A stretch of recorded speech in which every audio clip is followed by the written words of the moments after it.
सभी को जय सिया राम। रामचरितमानस बालकांड दोहा संख्या 335।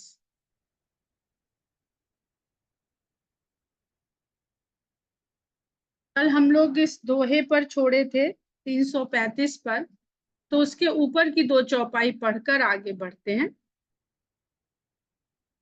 निरखि राम शोभा उर धरहु, निज मन फनि मूरति मनि करहु। एहि विधि सबहि नयन फल देता, गए कुंवर सब राज निकेता। एक दो चौपाई ऊपर से और पढ़ते हुए आते हैं, अर्थ यहाँ से हम लोग शुरू करेंगे। चारियु भाई सुभाए सुहाए, नगर नारी नर देखन धाये। को कह चलन चाहत हहि आजू, कीन्ह विदेह विदाकर साजू। ये जो चौपाई का अर्धाली है, कीन्ह विदेह विदाकर साजू। आप लोग ये वाला जो भाव है, इसको जिस तरह से कबीर दास जी ने निर्गुण लिखा है, उसको अपने दिमाग में वो सिद्धांत, वो दर्शन को बैठा लीजिए और उस सिद्धांत को यहाँ सगुण में आरोपित करिए और इसके द्वारा समझने का प्रयास करिए। तो जो भी जिज्ञासाएं या बात आपको लगेगा ये कुछ समझ नहीं आ रही या शायद ठीक नहीं लग रही है, तो वो आपको स्पष्ट होती चलेगी। उन्होंने लिखा, कीन्ह विदेह विदाकर साजू। विदेह लेहु नयन भरि रूप निहारी, प्रिय पाहुने भूप सुतचारी। को जाने कहि सुकृत सयानी, नयन अतिथि कीन्हे विधियानी। पुण्य कर्मों के फल के रूप में, कौन से पुण्य कर्मों के फल के रूप में विधाता ने इन नेत्रों का अतिथि, इनका दर्शन किया। मरणशील जिम पाऊ पीयूखा, सुर तरु लहाय जन्म कर भूखा। अब उसको जरा सा देखिए, कीन विदेह विदाकर साजू, और यहाँ पर आ जाइए कि मरणशील जिम पाओ पीयूखा, सुर तरु लहाय जन्म कर भूखा। जो चक्र है जीवन और मरण का, संसार में आने का और विदा करने का, क्योंकि जो निर्गुणवाद में जो आत्मा है उसको प्रेयसी, प्रिया, दुल्हन के रूप में बताते हैं, कहते हैं वो लोग, और परमात्मा को उसका सजन, उसका पति, उसका स्वामी, और उसी मिलन को वो एक शाश्वत मिलन मानते हैं। तो सीता और राम का जो मिलन है वो शाश्वत मिलन है। अपना अपना कहने का, अपना आस्था विश्वास प्रेम का रूप है। जिसको जिस तरह से रूप या प्रेम पैदा होता है वो उसी तरह से उसको कहता गाता है। बात सत्य है और एक है। आगे कहते हैं कि पाव नार की हरि पदु जैसे। ये सब कब मिलता है? ये सब ये शरीर को छोड़ने के बाद ही तो मिलता है। पाव नार की हरि पदु जैसे, और इसकी व्यवस्था इस जीवन में ही करनी होती है। तो ये वह सिद्धांत भी बताया जा रहा है। इनकर दर्शन हम कहता ऐसे, निरखि राम शोभा उर धरहु, निज मन फनि मूरति मनि करहु। राम की शोभा को हृदय में धारण करके अपने मन के सांप को, फनधारी जो सांप है, मूरति मणि करहु, इस मूर्ति को मणि बना लीजिए।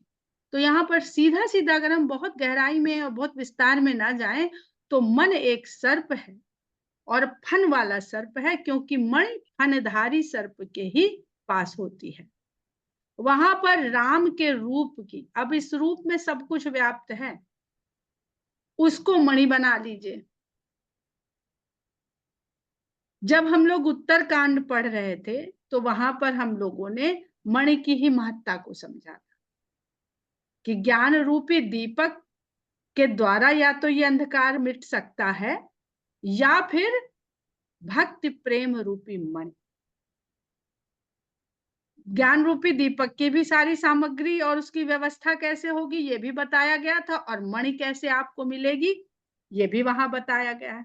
तो वो बात वहां बिरली नहीं कही, उस बात को बाल कांड में भी दिखाया जा रहा है, बताया जा रहा है, और किन किन लोगों को उपलब्ध है ये वहां सारे चरित्र उदाहरण के स्वरूप में एक नहीं अनेक विद्यमान।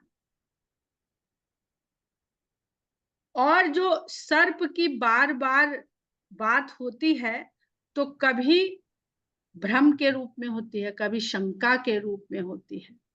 तो ये भ्रम और शंका चलता कहाँ है? मन में। जब मन में चलता है तो मन बुद्धि की शरण में जाता है, बुद्धि का आसरा लेता है, और बुद्धि अपनी तर्क शक्ति के द्वारा आपके मन के भ्रम का या निराकरण करती है या पोषित कर देती है। किंतु हमसे बात मत क्या करो इस समय। किंतु अगर ये मणि आपके मन में राम के रूप की शोभा रूपी मणि वहां पर विद्यमान है तो, और वो आएगी कैसे? प्रेम से। ये सिद्धांत तब बता, ये तो सब प्रेम में डूबे हुए हैं, इनको सिद्धांत जानने बताने की जरूरत थोड़ी है। तो इसलिए ये चरित्र के रूप में बस कथा के द्वारा बताए जा रहे हैं। अब हम जैसे व्यक्ति भी इस भाव को, इस स्थिति को, इस अवस्था को कैसे प्राप्त कर सकते हैं ये उत्तरकांड में बताया जाएगा। अभी तो हमें सिंपल कथा सुनाई जा रही, जिस जिस की इच्छा हो जाएगी उसको उत्तर, इन जिज्ञासाओं के उत्तर उत्तरकांड में उनको प्राप्त हो जाएंगे। तो पहले बालक तो बनिए, फिर सब उत्तर मिलेंगे। अब इसमें सबका भाव अलग होगा, किसी को कोई जिज्ञासा होगी, किसी को कोई जिज्ञासा होगी, और जिज्ञासा उसी की होगी जिस चीज की चाहत होगी। जो चाहेंगे तो वो सब कुछ मिलता जाएगा। निज मन फनि मूर्ति मन करहु, तो अपने मन रूपी सर्प के लिए राम की रूप की जो शोभा है इसको मणि के रूप में वहां पर बैठा दीजिए। यही विधि सब ही नयन फल देता, गए कुंवर सब राजनीति। इस प्रकार सबके नेत्रों को ये फल प्रदान करते हुए भगवान का दर्शन, भगवान का नाम स्मरण और भगवान का सामीप्य सानिध्य अपने आप में आपके सब दोष विकार को हर लेने वाला है। कोई विकार रहित यहाँ पर है नहीं, पूरी कथा में कोई नहीं है। जितने लोग दशरथ से लेके कैकई, मंथरा से लेकर के खरदूषण, शूर्पणखा, रावण, मंदोदरी, बाली, वो भाव आपको सब चरित्रों में मिलेगा, दिखेगा। बस आपके भीतर वो भाव और दृष्टि होनी चाहिए, क्योंकि जिसका नाम सब दोष विकार को दूर कर रहा है वो सामने हो और कोई विकार युक्त रह जाए। वहां पर केवल बात इतनी है कि वो इतना अधिक समर्पित है राम के प्रति कि राम अगर उससे दोष करवा रहे हैं तो वो दोष भी उनकी भक्ति समझ के कर, अगर वो कलंक भी दिलवा रहे हैं तो वो उस कलंक को भी राम की भक्ति समझ के कर रहा है कि हमें यही भूमिका दी है, ये हमको उसी आदर सम्मान प्रेम के साथ हमें स्वीकृत है। इसलिए रामचरितमानस या राम की जो कथा है उसमें जो चरित्र हैं वो सब अपने आप में बहुत महत्वपूर्ण है, बहुत बिरले हैं, बहुत सौभाग्यशाली हैं। अगर मिथिला के सामान्य जो जन है, नर नारी, वो इतने सौभाग्यशाली हैं जो भीड़ के स्वरूप है, तो वो चरित्र जो सीधे सीधे राम के संपर्क में है, जिनका सीधा राम से वार्तालाप हो रहा है, जिनका सीधा राम से युद्ध हो रहा है, वो कितने सौभाग्यशाली कि उनको राम के सामने ये भूमिका करने के लिए चुना गया है। आप छोटी सी बात देखिए, तो कोई नया नया कलाकार मुंबई पहुंचता है बॉलीवुड में और अमिताभ बच्चन के साथ रोल मिल जाता है, चाहे बगल में खड़ा हो सामने विलन के साथ तो भी वो 10 जगह बताता है। तो ये तो संसार का हाल है। तो जो अलौकिक जहां पर लीला हो रही है वहां पर ऐसे ही कोई नहीं वहां पर उपस्थित। तुलसीदास जी ने उस रज कण घास तृण पत्थर पशु पक्षी तक को विशेष बताया है कि जहां जहां से वो गुजरते हैं वो सब विशेष हैं। रूप सिंधु सब बंधु लखी हरसि उठार निवासु करहि निछावर आरती महामुदित मन सासु। अब ये जो महामुदित की अवस्था है ये कृष्ण के साथ में रास लीला में तो बहुत समझ में आती है, राम की लीला में थोड़ा समझना इसे कठिन है, क्योंकि कहते हैं कृष्ण की नीति सहज सरल है, राम की नीति गूढ़ है, उनको समझना मुश्किल है। देखि राम छब अति अनुरागी प्रेम विबस पुनि पुनि पद लागी। राम की छवि को देख करके सब इतने अनुराग में भर जाती हैं, प्रेम विबस। अब ये आपको जब जहां भी समझने में मुश्किल हो तो गोपी और कृष्ण को ध्यान में ले आइएगा, सब कुछ स्पष्ट होता चला जाएगा। खाली भूमिका मर्यादा पुरुषोत्तम की है और वहां पर कृष्ण दूसरी तरह की भूमिका में है। रही न लाज प्रीति उर छाई, क्या फर्क है? कोई फर्क है? जो गोपिकाओं के लिए कहा जाता है रही न लाज प्रीति उर छाई, जब जीवात्मा के हृदय में परमात्मा के प्रति प्रेम छा जाता है तो उसे लाज लज्जा कुछ रह नहीं जाती, यानी वो सांसारिक जो है ना, कोई क्या कहेगा क्या सोचेगा, वो उससे मुक्त हो जाता है। उसका उद्देश्य केवल यही हो जाता है। और ये आप चाहे सूफिज्म में देख लीजिए, सब जगह यही प्रेम आपको मिलेगा। सहज स्नेह बरन किम जाए, ये सहज स्नेह है, इसका वर्णन नहीं किया जा सकता। लीला मर्म रहस्य तत्व ये गूढ़ है, अगर कुछ इसमें सरल है तो वो प्रेम है। इससे वो बिल्कुल कठिन नहीं है, उसको समझना ही नहीं है। भाइन सहित उबटी अनहवाए छरस असन अति हेतु जेवाए। सभी भाइयों के सहित राम को उबटन लगा के नहलाया गया और 6 रसों से युक्त भोजन कराया गया। बोले राम सुअवसर जानी सील स्नेह सकुच में। ये जो प्रसंग पढ़ रहे हैं, मेरी इतनी आप लोगों से विनती है कि इसमें एक दृश्य जरूर अपनी कल्पना में ले आइए कि किशोर वय के राम खड़े हुए हैं और किस प्रकार से वो वार्तालाप कर रहे हैं, तो आपको बहुत आनंद आए।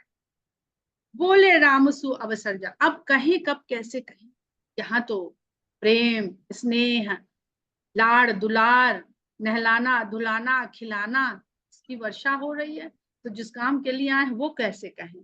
तो बोले राम सु अवसर जानी, उसी में कहीं राम को इतना मौका मिल जाता है तो कहते हैं सील स्नेह सकुच मय बानी, वहां पूरी शिष्टता है, बहुत स्नेह भी है और वाणी में बहुत संकोच है कि कहें कैसे।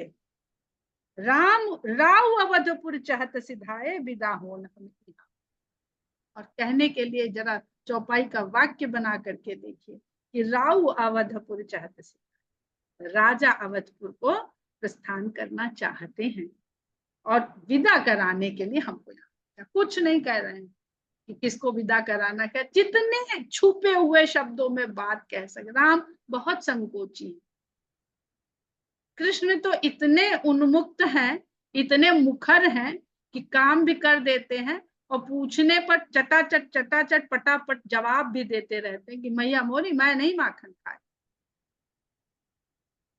लेकिन राम जिस काम के लिए भेजे गए हैं उसको कहने में भी कितने संकोच के साथ उसको कह पाते हैं। मात मुदित मन आये सुदेहु बालक जानी करब नितने, हे माता आनंदित मन के साथ आज्ञा दीजिए। अब वो बस थोड़े थोड़े शब्द बोल रहे हैं, समझ लो, आप तो समझ लो कि किस बात की विदा और किस बात की आज्ञा की हम बात कर रहे हैं। और बालक जानी करब नितने, अपना बालक जान करके नित्य अपना स्नेह ऐसे ही बनाए रखिए। सुनत बचन बिलखे रनिवासु बोल न सकहीं प्रेम बस, इतना राम का कहना था कि रनिवास बिलख उठा। वही गोपियों वाली दशा है पूरी। कैसे बिलख उठी थी, गोपियां जब मथुरा को चले गए थे। तो भगवान सब जगह है, हर समय है, पर उनका सामीप्य सानिध्य, उनका स्मरण वर्णन अगर सुख देता है तो ये कल्पना कि दूर चले जाएंगे, ये विछोह बहुत दुखी भी करता है। और प्रेम के वश में इतनी हो गई हैं सभी सांसें कि बोल नहीं पा रही। हृदय लगाई कुंवर सब लीन्ही।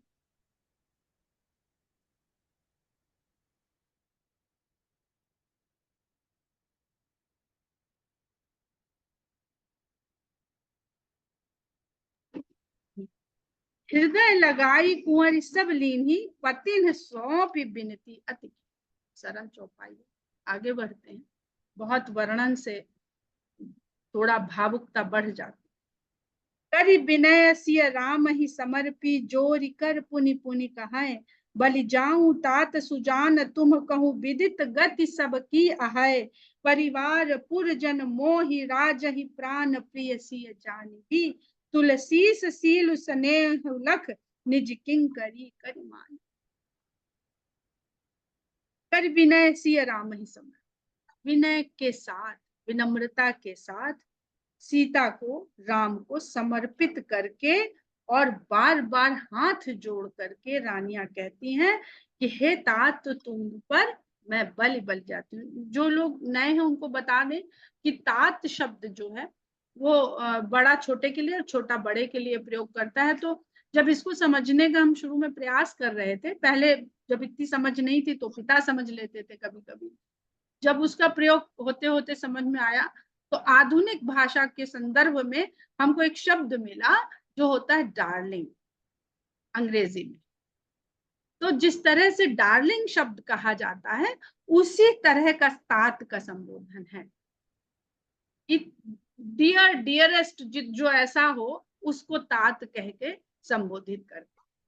तो कहती है कि बलि जाऊं तात, हे तात तुम पर तो हम बलि जाते हैं। सुजान तुम कहूँ, विदित गति सबकी है, क्योंकि आपको तो सबकी गति का पूर्ण ज्ञान है। अब यहाँ पे वही जो हमने कहा कि जीवात्मा और परमात्मा, इसी को ध्यान में रखते हुए इस पूरी प्रसंग को समझिएगा, बहुत सुंदर लगेगा फिर आप। परिवार पुरजन मोहि राजहि, प्राण प्रिय से जान।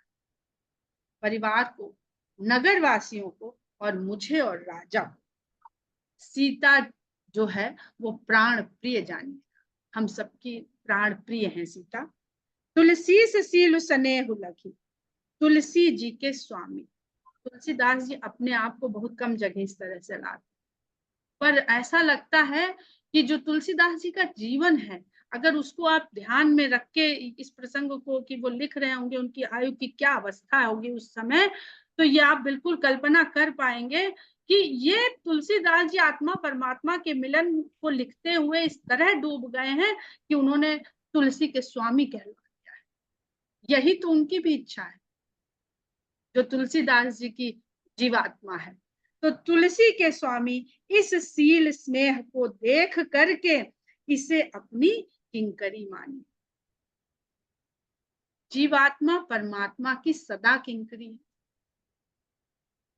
इसको तथा कथित फेमिनिज्म से जोड़ के देखेंगे तो बहुत सारे सवाल आएंगे, उनसे ऊपर उठ के देखेंगे तो ऊपर उठ ही जाएंगे। और विनम्रता अहम भाव को छोड़ने का ही भाव है। ये पूरे धनुष यज्ञ विवाह में हम यही पढ़ रहे हैं कि पूरा विवाह का प्रसंग ही अहम भाव और मम भाव को छोड़ने का भाव। इतना दहेज देने के बाद भी ऐसी विनम्रता माता पिता में बनी रहे तो सोच लीजिए कि उनके भीतर किसी तरह का कोई अहंकार का। तुम परिपूर्ण काम जान शिरोमणि, भाव प्रिय जन गुण गाहक, राम दोष दलन। यही होता है, यही काम आता है बस। आप अगर मुक्ति क्या है, हम पूर्ण काम हो करके एक स्थान, हम मरने की बात ही नहीं करेंगे, आप एक स्थान से दूसरे स्थान पे जाइए और वहां से पूर्ण काम के होके जा रहे हैं, आपको कोई कष्ट नहीं होगा। कहते हैं ना कि भाई इतना ही दाना पानी था यहाँ पर। और ये बात कहते ही हमारा जो मन बुद्धि है वो तैयार होने लगती है इसके लिए। नहीं तो रोते पीटते एक एक सामान, कुर्सी मेज दीवार सड़क पेड़ पौधा बगीचा, सबको देख देख के मोह मोह बढ़ता है। तुम परिपूर्ण काम जान शिरोमणि भाव प्रिय। आप ज्ञानियों के शिरोमणि हैं और भाव ही आपको प्रिय है। जन गुण गाहक राम दोष दलन करुणायत। आप अपने लोगों के गुणों के ग्राहक हैं। तो जो जीवात्मा है यानी जो जीव है, उसमें कोई भी पशु पक्षी सबको मान लीजिए, पर हम मनुष्य की बात करें अगर, तो आप गुणों के ग्राहक हैं। हमारे भीतर गुण और दोष दोनों हैं, तो गुणों को ग्रहण करते हैं आप अपने भक्तों के, और दोष दलन, उनके दोषों को समाप्त कर देते हैं। आप ऐसे करुणा स्वरूप हैं। हस कही रही चरण गही रानी प्रेम पंक जन गिरा समान। ऐसा कह करके रानी राम के चरणों को पकड़ ली और प्रेम पंख जन गिरा समानी, उनकी गिरा वाणी लगता है प्रेम के दलदल में समा गई। दलदल में जो समा जाता है फिर निकलता नहीं। एक बार दलदल में पांव घुस गया, हम लोग कहते हैं ना, हमने अपने जीवन में दो दलदल माने हैं, मतलब अपने नहीं, जो सांसारिक है। दो दलदल है मनुष्य के जीवन में, एक विवाह गृहस्थी और दूसरा नौकरी। इस दलदल में जो चला गया, निकलना सब चाहता है, निकल कोई नहीं पाता, और निकलना चाहता भी नहीं है वास्तव, वो ऊपर ऊपर से खाली कहता है। तो ये जो प्रेम का दलदल, जिसमें एक बार रानियां जिसमें वाणी समा गई, यानी वो बिल्कुल उसमें डूबी हुई हैं, और अब जानती हैं कि इसमें प्रेम के, भगवान के प्रेम के दलदल में डूब जाइए, सब दलदल से मुक्ति मिल जाएगी। सुनि स्नेह सानी बरबानी बहुविध राम सासु सन मानी। उनकी स्नेह से सनी हुई इस प्रकार की वाणी को सुन करके रामचंद्र जी ने अपनी सासू को बहुत सम्मान किया। राम विदा मांगत कर जोरी कीन्ह प्रणाम बहोरी बहोरी। रामचंद्र जी हाथ जोड़े खड़े हुए हैं और बार बार फिर प्रणाम कर रहे हैं।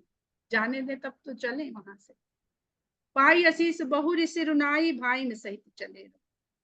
उनका आशीर्वाद मिल गया, तब फिर से शीश नवाया और भाइयों के सही। अब कितनी बार प्रणाम किया, कितनी बार शीश नवाया, आप लोग पढ़ के गिन के देख लीजिए। मंजु मधुर मूर्ति उरानी भई स्नेह शिथिल सबरानी पुनि धीरज धरि कुंवरी हकारी बार बार। श्री रामचंद्र जी की सुंदर मूर्ति को हृदय में ला करके रानियां भाव विभलता से शिथिल हो गई और फिर धीरज धारण करती। संसार में है तो संसार के कार्य करने पड़ेंगे।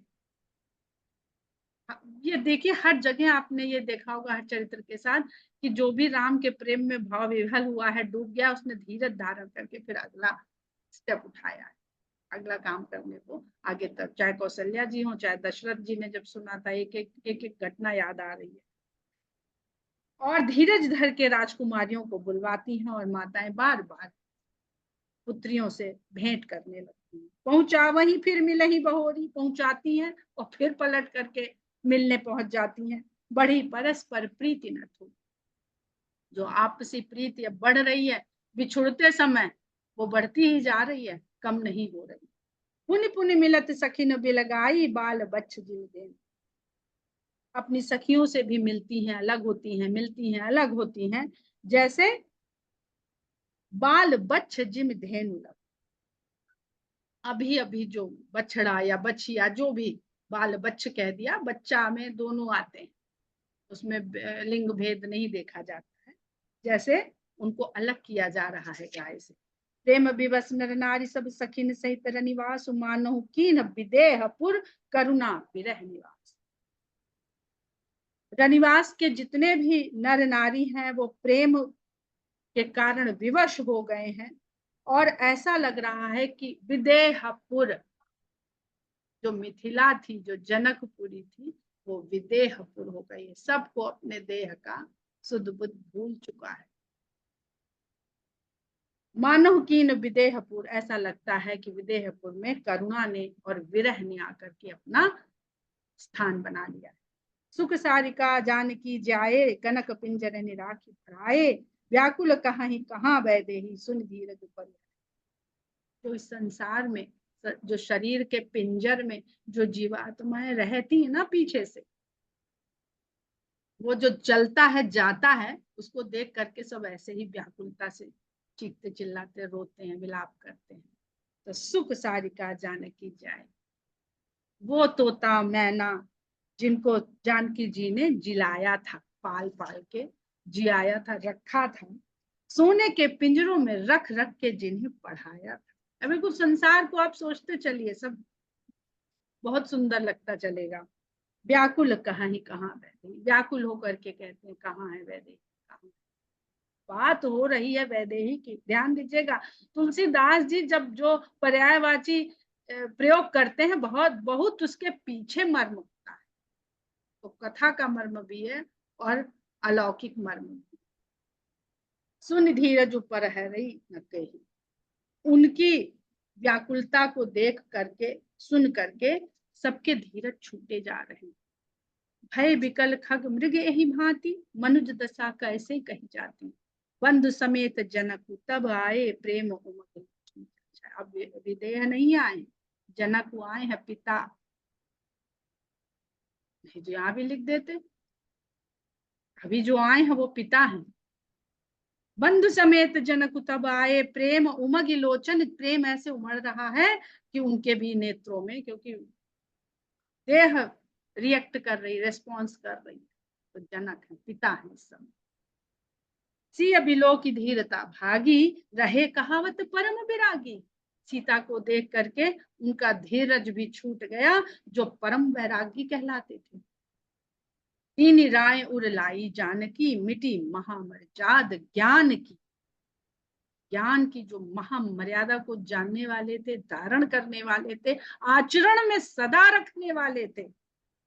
उन्होंने जब जानकी जी को अपने हृदय से लगाया तो सब भूल गए ज्ञान की। समझावत सब सचिव सयाने, जो उनके समझदार सचिव थे, सहायक थे, वो उनको समझाने लगे कि इन विचारों न अवसर जाने। तो उनकी बात जनक जी को समझ में आई और विचार किया और ये समझ लिया कि यह अवसर इसका नहीं है। बार ही बार सुताउर लाई, सजी सुंदर पालकी। उन्होंने बारंबार पुत्री को हृदय से लगाया और सजी सजाई पालकी को मंगवाया। प्रेम विवश परिवार सब जान, सुलगन नरेश कुंवर चढ़ाई, पालकिन सुमिरे सिद्ध। ऐसे ही कहीं से भी आप जाएं तो इसी शुभ भावना के साथ जाना चाहिए, चाहे आपके यहाँ से कोई जाए और चाहे आप कहीं जाए। इतना धीरज तो अपने भीतर लाने का प्रयास करना चाहिए, खासकर अगर हम राम कथा और रामचरित से जुड़े हुए।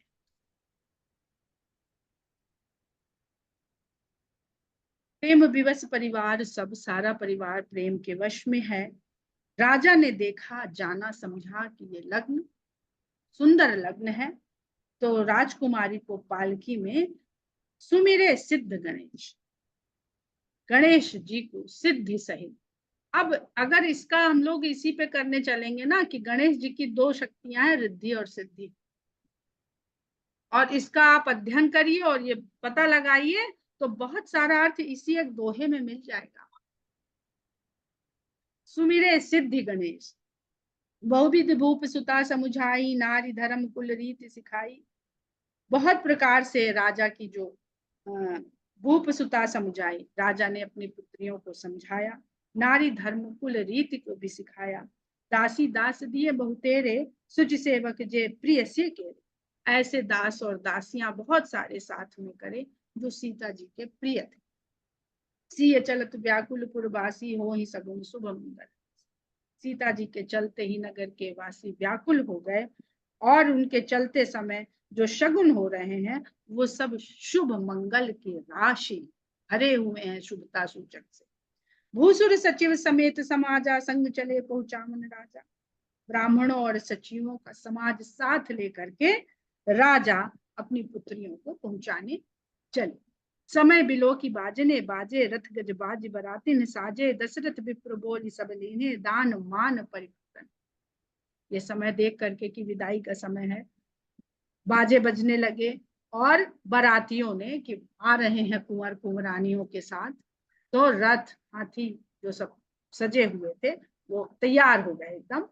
दशरथ जी ने ब्राह्मणों को बुलाया और उनको मान सहित दान देके या दान और सम्मान दोनों देके परिपूर्ण किया। तो कहीं से चलिए तो मिली हुई सामग्री जो जोटा बटोरा है, पाया है, उसका मोह छोड़िए। दान करने का अर्थ यही है कि दीजिए, छोड़ दीजिए और दे दीजिए सम्मान सहित। चरण सरोज धूल धरि सीसा, मुदित महीपत पाई असीसा। उनके चरण कमलों की धूल को शीश पे धरा और मुदित महीपत पाई असीसा, और आनंद मन के साथ उनका आशीर्वाद पा करके सुमिर गजानन कीन्ह पयाना, मंगल मूल सगुन भयनाना। गजानन को याद करके प्रस्थान का उन्होंने ऐसे सूचना दी, चल प्रस्थान का आदेश दिया या प्रस्थान किया, और इस प्रस्थान के साथ ही मंगल मूल सगुन भयनाना, नाना प्रकार के शुभ मंगल शकुन होने लगे। सुर प्रसून बरसही हरसी करही अप्सरा गान, चले अवधपति अवधपुर मुदित बजाय। बहुत सुंदर दोहे की है दूसरी पंक्ति है, चले अवधपति अवधपुर। हम ही अवध हैं, और अगर हम इस अवध में उस तरह रह रहे हैं तो हम ही अवधपति हैं और हम ही अवध के निवासी। अवध भी हमें, अवधपति भी। तो अवधपति अवधपुर की ओर नगाड़े पे आनंद पूर्वक नगाड़े की ध्वनि करके चल पड़े। नृप करी विनय, समय हो गया है, तो हम लोग दोहा संख्या 339 पर आज विराम करते हैं। जैसे